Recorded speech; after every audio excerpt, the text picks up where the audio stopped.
அஸ்ஸலாமு அலைக்கும். நான் உங்கள் ஷிஃபா குக்கிங்லேருந்து பேசுகிறேன். இன்றைக்கி நம்ம என்ன ரெசிபி பார்க்க போகிறோன்னா, நல்ல ஒரு கிறிஸ்பியான டேஸ்டியான கர்நாடகா ஸ்பெஷல் மதூர் வடை தான். இது நல்ல கிறிஸ்பியாகவும் அதுக்கேற்ற மாதிரி நல்ல டேஸ்டியாகவும் இருக்கும். வாங்க எப்படி செய்கிறதுன்னு சொல்கிறேன். இதுக்கு நான் 2 பெரிய வெங்காயம் எடுத்துருக்கேன்.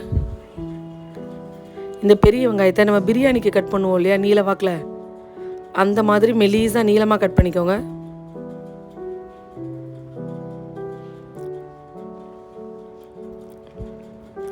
என்னோடய வெங்காயம் பெருசாக இருக்கிறதுனால நான் 2 எடுத்திருக்கேன். நீங்கள் மீடியம் சைஸ் வெங்காயமோ இல்லை சின்னதாக இருந்துச்சுன்னா நீங்கள் 4 எடுக்க வேண்டியது இருக்கும். பார்த்தீங்களா என்னோடய 2 வெங்காயம் எவ்வளோ வந்திருக்குன்னு. நான் 2 வெங்காயத்தை கட் பண்ணி முடிச்சிட்டேன். இப்போ இஞ்சி 2 இன்ச் அளவுக்கு எடுத்தால் சரியாக இருக்கும். பாருங்கள், இஞ்சி எடுத்துட்டேன். இதை நல்லா பொடிசாக கட் பண்ணிக்கிறேன். இந்த வடைக்கு இஞ்சி கொஞ்சம் அதிகமாக தான் சேர்க்கணும். ஏன்னா இதில் இஞ்சியோட ஃப்ளேவர் நல்லா இருக்கும். நல்ல மெலிசாக சின்ன சின்னதாக கட் பண்ணிக்கிறேன். இருந்தாலும் கொஞ்சம் பெருசாக தான் இருக்குது. இப்போ இதை மறுபடியும் கொஞ்சம் சின்னதாக கட் பண்ணிக்கிறேன்.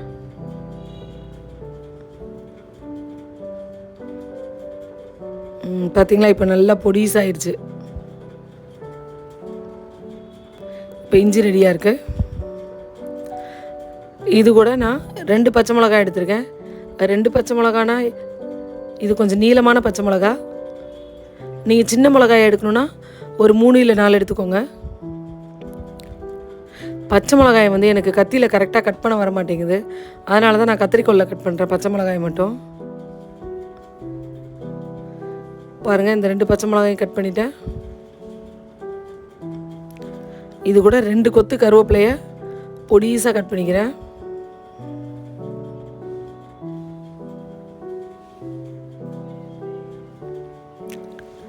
இதோட ஒரு கைப்பிடி அளவு கொத்தமல்லி எடுத்து அதையும் சின்ன சின்னதாக கட் பண்ணி வச்சுக்கிறேன்.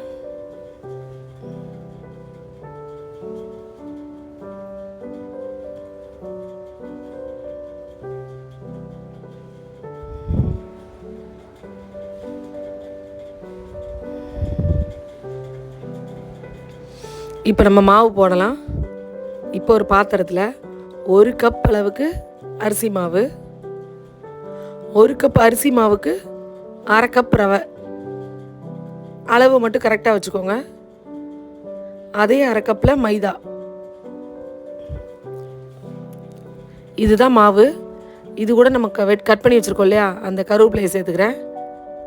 அதோட எல்லா வெங்காயத்தையும் இப்போ சேர்த்துட்றேன்.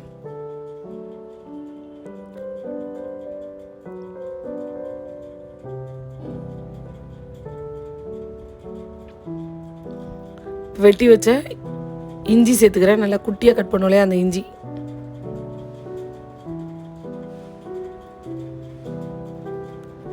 இதோட நம்ம வச்சுருக்க பச்சை மிளகா, கருவேப்பிலை, கொத்தமல்லியும் சேர்த்துக்கிறேன்.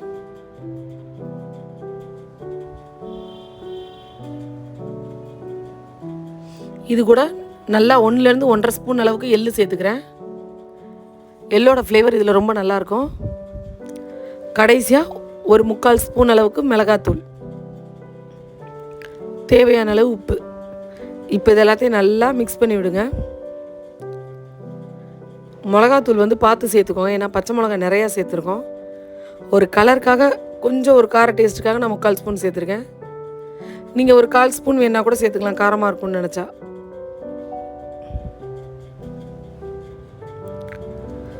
வெறும் கைட்டே நல்லா மிக்ஸ் பண்ணி விட்டுட்டு அதுக்கப்புறம் தண்ணி ஊற்றி பிசைங்க. ரொம்ப தண்ணி ஆகிடக்கூடாது, கொஞ்சம் திக்காக தான் இருக்கணும்.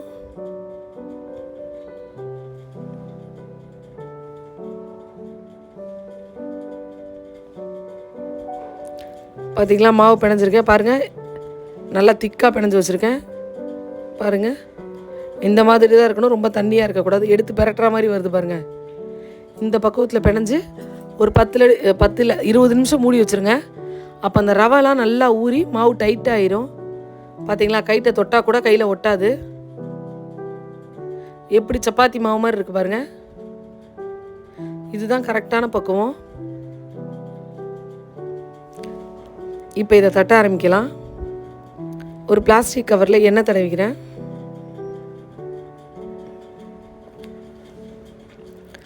அதில் இப்போ ஒரு உருண்டை எடுத்து சென்டரில் வச்சு அந்த பிளாஸ்டிக் கவரை மறுபடியும் மூடிட்டு நம்மளோட கப்போட பின் பக்கத்தை வச்சு டைட்டாக ப்ரெஸ் பண்ணி விட்டிங்கன்னா அழகாக ஒரு ஷேப் கிடச்சிரும். உங்களுக்கு ஃப்ளாட்டாக அழகாக தட்டி வந்துடும். அதாவது எனக்கு கையில் ஈவனாக தட்ட வராது அப்படின்னா இந்த மாதிரி பண்ணுங்கள். ஒரு தட்டையான பொருளை வச்சு தட்டினீங்கன்னா ஈஸியாக வந்துடும். இப்போ நம்ம கை மேலே வச்சுட்டு இந்த கவரை பிரிச்சுட்டு அப்படியே எண்ணெயில் சேர்த்துட வேண்டியதான்.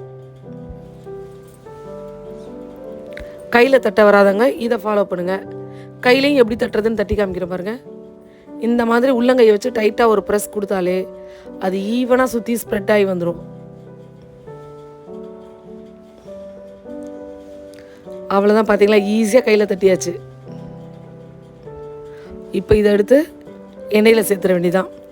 நான் ஏற்கனவே இங்கே எண்ணெய் ஒரு கடாயில் ஊற்றி வச்சுருக்கேன். இப்போ எண்ணெய் நல்லா காஞ்சிருச்சு. இப்போ நம்ம வச்சுருக்க வடையை இதில் சேர்த்துட்றேன். இப்போ அடுப்பை வந்து லோலேருந்து மீடியமுக்கும் நடுவில் வச்சுக்கோங்க, லோக்கும் மீடியமுக்கும். ஏன்னா இது நல்ல லோ ஃப்ளேமில் வந்தால் தான் நல்ல ஒரு கிறிஸ்பினஸ் கிடைக்கும். ரொம்ப ஹை ஃப்ளேமில் வச்சுட்டோம்னா மேலே மட்டும் கொஞ்சம் கிறிஸ்பியாக உள்ளே ஒரு மாதிரி சொதன்னு இருக்கிற மாதிரி தான் இருக்கும். பாருங்கள், நல்ல லோ ஃப்ளேம்லேயே வெந்து வருது.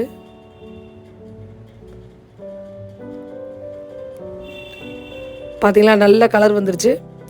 இந்த கலர்லேயே வெளியில் எடுத்துருங்க.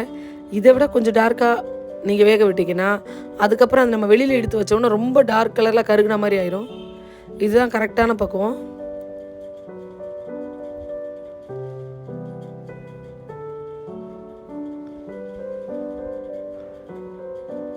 அவ்வளோதான், சூப்பரான வடை ரெடி ஆயிடுச்சு. நீங்களும் இதே மாதிரி உங்கள் வீட்டில் ட்ரை பண்ணி பாருங்கள். ட்ரை பண்ணி பார்த்து எப்படி இருந்துச்சுன்னு கமெண்டில் சொல்லுங்கள். என்னோட இந்த ரெசிபி உங்களுக்கு பிடிச்சிருந்துச்சுன்னா என்னோட சேனலை லைக் பண்ணுங்கள், ஷேர் பண்ணுங்கள், சப்ஸ்கிரைப் பண்ணுங்கள். மறந்துடாமல் பெல் ஐக்கானை கிளிக் பண்ணுங்கள். அப்போ தான் நான் போடுற புது புது வீடியோஸ்லாம் உங்களுக்கு நோட்டிஃபிகேஷனில் வரும். சூப்பர், சப்ஸ்கிரைப் பண்ணுங்கள். தேங்க்யூ.